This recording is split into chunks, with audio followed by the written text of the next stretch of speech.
Okay. So this was the second 6 months of your deployment? Right. So was your day like pretty busy when you have to work and then go tutor? Well, didn't matter. You know, it really doesn't matter. You're gonna work, and then you got, you know, what are you gonna do? You know, so no, it didn't matter much. I actually, um, after I left the service and came home, one of my students got in contact with me, and the churches from the Paynesville area sponsored their family. Really? Yeah, so it was kind of cool. Did they come to Minnesota or where did They come? did for a year and some, and they couldn't take it, so they went to California, Los Angeles. Vietnam to Minnesota. That's, It was quite a difference, yes. yeah, definitely. So back on your Yeah. deployment, were you still doing all your communications type of work? Yes, there in that second place, it was really called an advanced tactical support base, and it was really small. We had helicopter gunships and SEALs, and sometimes I would fly with the helicopters, take pictures. One of the reasons is I wanted to know a little bit what to do in case we ever got scrambled to get out of there. So so I flew with them. Something that happened on one of our missions, we came back from a fire run, and when we landed at it was just a small a small airstrip. They'd actually put the cross arms down over the road to make it longer so they could land small planes, but we had helicopter there. And when we came back, the guard shack was on fire, and the fire was coming out of the guard shack when we landed, and then after a little while it caught the next building on fire, and that was a psychological operations building. And next to it was a small Piper Cub type airplane, a little fixed wing that they use for spotter for artillery, and it had sandbags around the fuselage, but the wings stuck over the sandbags. And one of the guys said, you know, these wings are getting pretty hot. And so I went to the driver's side of the aircraft, and I pushed on the window on the side, and it was plexiglass. And for something to do when I was in Okinawa, I would take karate classes, and that's really the only time I've ever used a karate punch. And I hit that window, and it just shattered out. And then I webbed my fingers and helped another guy get into the window, and we tried to push the airplane. It wouldn't move, and he said it must be a brake on. Pull that red lever. So he pulled the red lever. It was the brake, and we pushed it down by our helo pad. And as we're coming back from there, our little helo pad had the ready shack. The ready shack is where guys on duty had to be in there, so that if there was a scramble for our troops, that they could get into that helicopter, be right there on the site. And so after we pushed the airplane away, we're heading back toward the sandbags, and all of a sudden there was this noise like shh, and I said, "What the hell is that?" And they said, "It sounds like a rocket motor." And we don't know why that rocket was in the psychological operations building. But I'm the last one, and I'm running down the runway, getting toward those sandbags, and the first rocket went off, and it blew the sides of the building out, and the roof came in. And pretty soon the fire truck from town came down the road, down the little runway. Well, that's when the second rocket went off. And everything that was left in that building just kind of... So where's the rocket came from? I don't know. They were stored in that building. Oh. I don't know why they were, because we had 2 3/4-inch rockets in them. We called it a Conex box. Now you call it a storage container. But it had rockets maybe this high, all stacked in there. At least that can catch on fire. Laying down. Yeah, you wouldn't want to be there. So yeah, that was different. They gave us a medal for it. We joked to the Army that that was salvage. It belonged to us now, you know. It's flying out of that. So, was that like fire truck? Did that belong to the That was civilian. civilian? Yeah, it was actually civilian. So yeah, when that second rocket went off, they turned and went to the other end of the airstrip, and we were closer to the fire than they were. It kind of burned itself down. So Like, what was the aftermath of the fire? Did you guys like? nothing much, you know.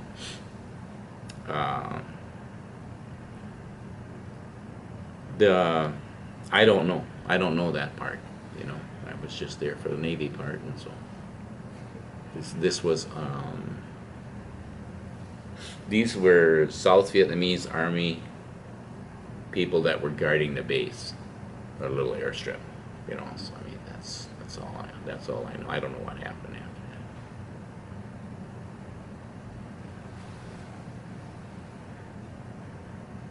So, were you ever on like guard duty during your time, or were you mainly just communications? We weren't on guard duty because our schedules were so messed up that how would they schedule us? You know, you already got 12 on and 12 off. What are they gonna do? Did you ever see battle when you were in Vietnam, or was that fire like the closest thing? That I saw some, but I was not involved. So I had good duty that way. I saw some from the river, you know, but well, I saw some from the air too.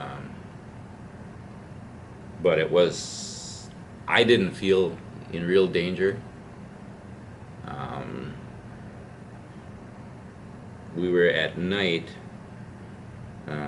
River patrol boats were taking fire, and so they scrambled, and I went up with them that evening, and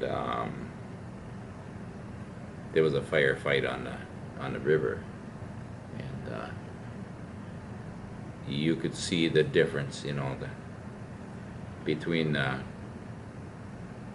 50 cal, the or the small arms fire. We were called in to shoot rockets, and whenever you're flying the two birds together, one's high and one's low. And the first one is, because that's where it's usually safest, is if you're high or if you're low. And we made our run first, and when we came in and dumped our rockets, the boat said to us, hey, you're taking fire. And he said, where? He said, are you the first bird? He said, roger that. He said, well, I'll be halfway between where you are and where you dumped your load is where you're taking fire. And all I remember him saying is, you get that, number 2, or roger that. We take off high, and he comes in low and dumps where we were. And then We ran some minigun fire down there. Do you understand what a minigun is? It's best way I can explain it. It's an electrically fired Gatling gun. And these barrels spin on belted ammunition. Oh. It fires 6,000 rounds a minute. And at night, have you ever shot a gun at night? Tracers? And you see the yellow fire that comes out of it? Oh. Mm. When they fire that minigun at night, there's a ball of fire about this big around, that's all yellow. And you're right about the tracers. Every fifth round is a tracer. At 6,000 rounds a minute, you can see exactly where you're shooting at night when they're spraying those bullets. So were you like shooting? Or No, I was in the back. I was in the back with the crew. No, I wasn't shooting. I was just plugging my ears.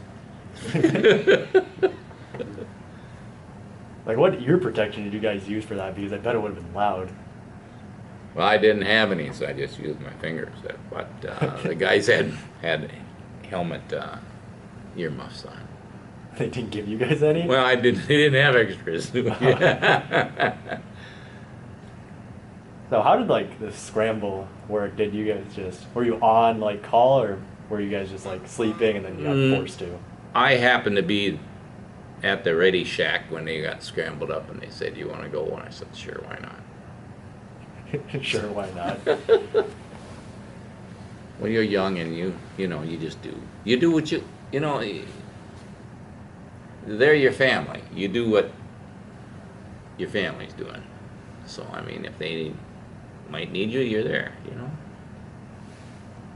I was off duty, so what the heck. So with your unit, like how close did you become with all the guys in it? Well, like I said, it was a small command, so you're fairly close. You knew everybody. We were lucky. We didn't lose anybody. They helped people that were in trouble, but we didn't lose anyone. So after your second 6 months, then you came back. Mhm. Yeah. Did you go for another deployment, or was No.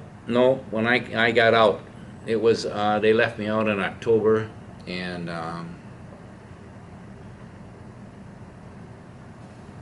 deer hunting was November, so I just went home and got out.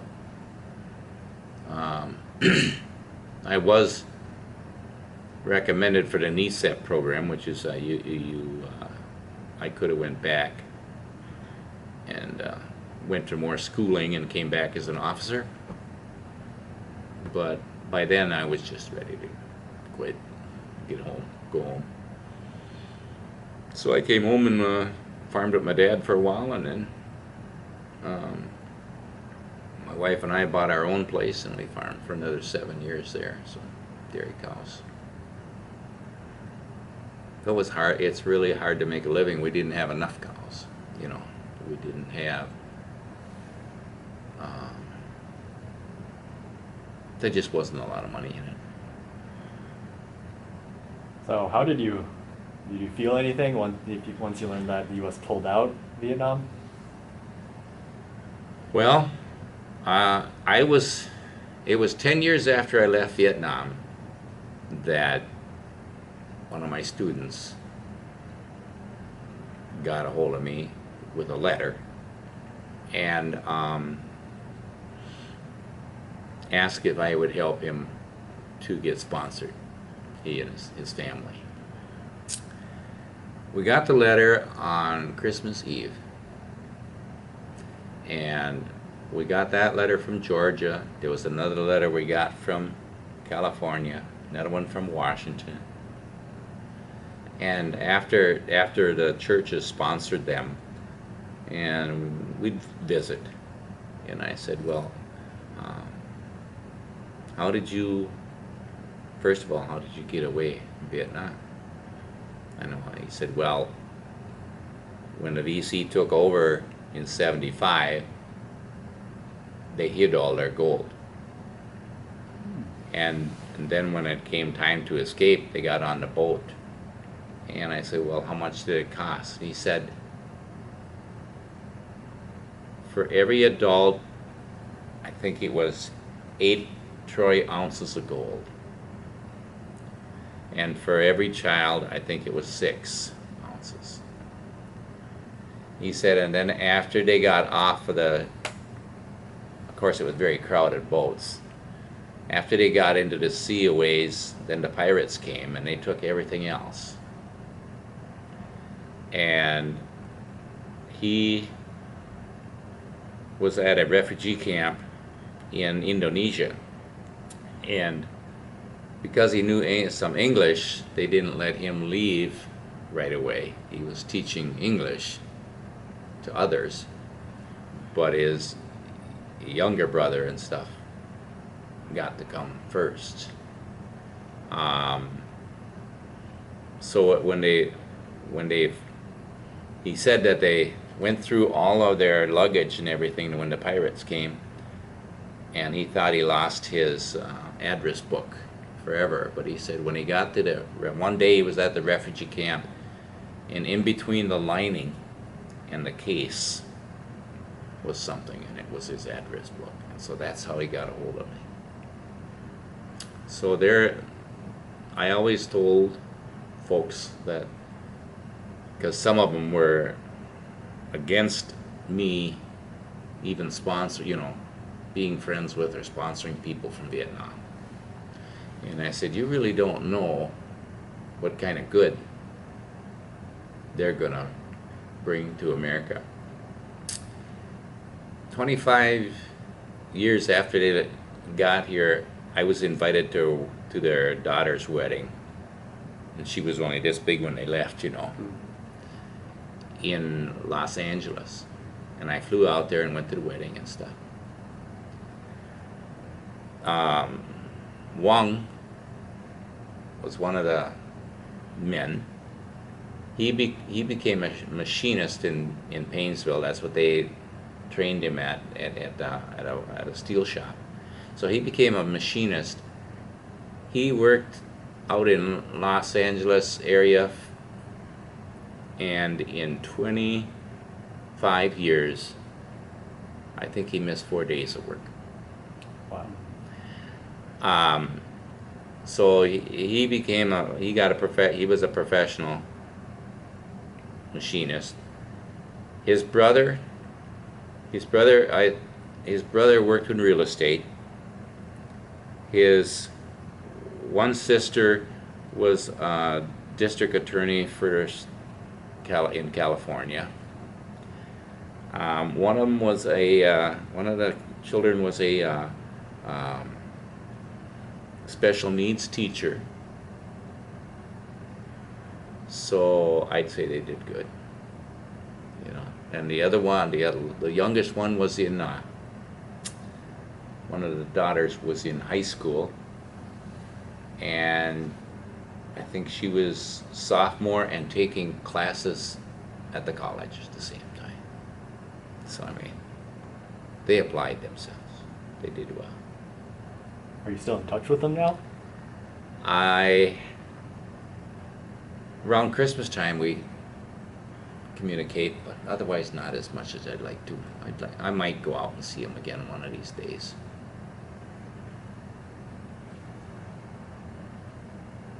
Did you stay in touch with any other people that you served with? I haven't. I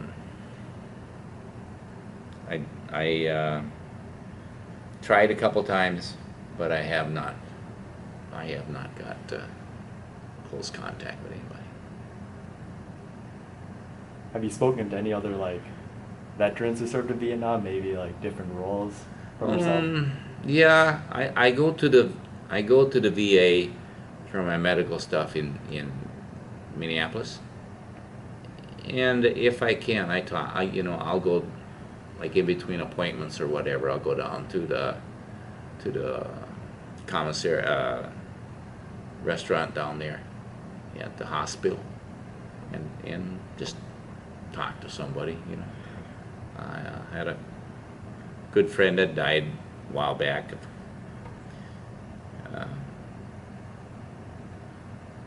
But he was, I don't believe he was in Vietnam, though. He was service, but I don't think he was in Vietnam. Sorry to hear that. Yeah. Shifting away from that, Mhm. have you ever watched like any of those war-related movies like Forrest Gump, We Were Soldiers, or? I watched Forrest Gump. My daughter wanted me to see Saving Private Ryan. Very good movie.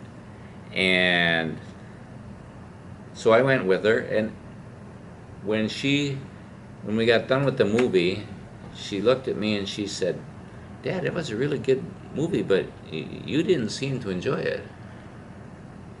And I said, "Well, honey, it just showed me once again how really stupid war is.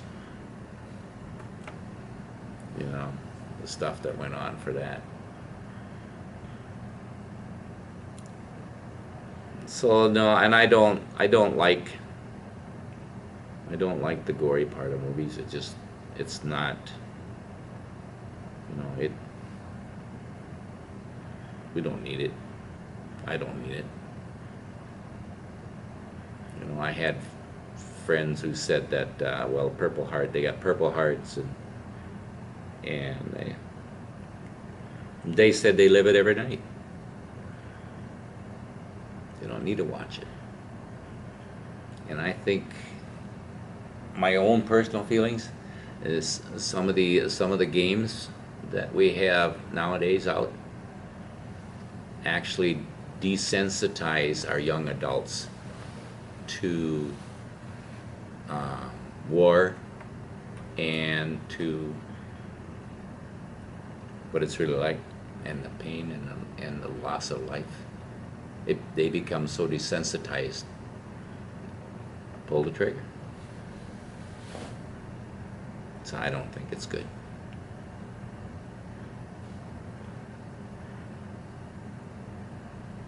Well, I think that was a lot. So, do you have any other topics that you would like to?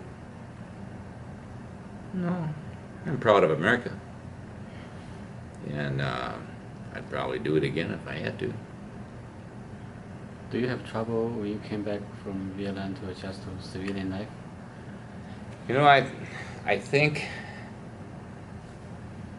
I don't think they do it anymore, but the one thing that I thought was really poor, I was in Vietnam one night, and the next night I was on the streets of Treasure Island, California. Yeah, that wasn't good. I was, you know, your body is so tuned up that I remember I was walking down the street with a friend of mine, with my buddy that was in Japan. He lived in Seattle. So after I got out of the service, I got out in Treasure Island and I went up to see him. But I remember with walking down the street in Treasure Island, and somebody slammed a garbage can lid. I was up in the air, spun around, and saw where that garbage can was before my feet hit the ground. You know, you're so tuned up. When I got home, we were sitting at the kitchen table. I was talking with my dad, and I bumped the glass off the table, and I grabbed it and set it back up on the table. And everybody looked at me like, I said, "What?" You know, but you're so hyped up from the tension that I think they'd probably have de-escalation now, where you don't just transfer from a war zone to a city overnight. I mean, it was from Vietnam. It was 11-hour flight. And we landed in San Francisco. And then they just let you go. Well, we were in the base, but I mean, even though, yeah, I got out then in October. Came back home. But yeah, my parents wouldn't. I slept upstairs, and they would not come to touch me in the bed, because as soon as they would step in the threshold, I'd be looking at them. I don't remember it, but they said your eyes were open and you were looking what was there.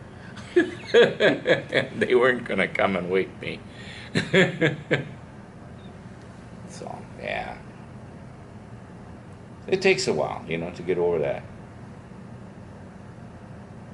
stress.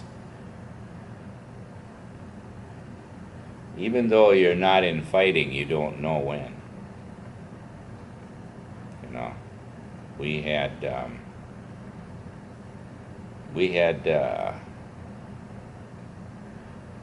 they had a program over there for civilians that if they let the military know where weapons caches were, they would pay them by the gun, so much a gun. And they did. I remember one time they found one, and we felt the concussion when they blew it up. So it was close enough, you know, that we could have been next, who knows. But yeah, it was crazy stuff like that.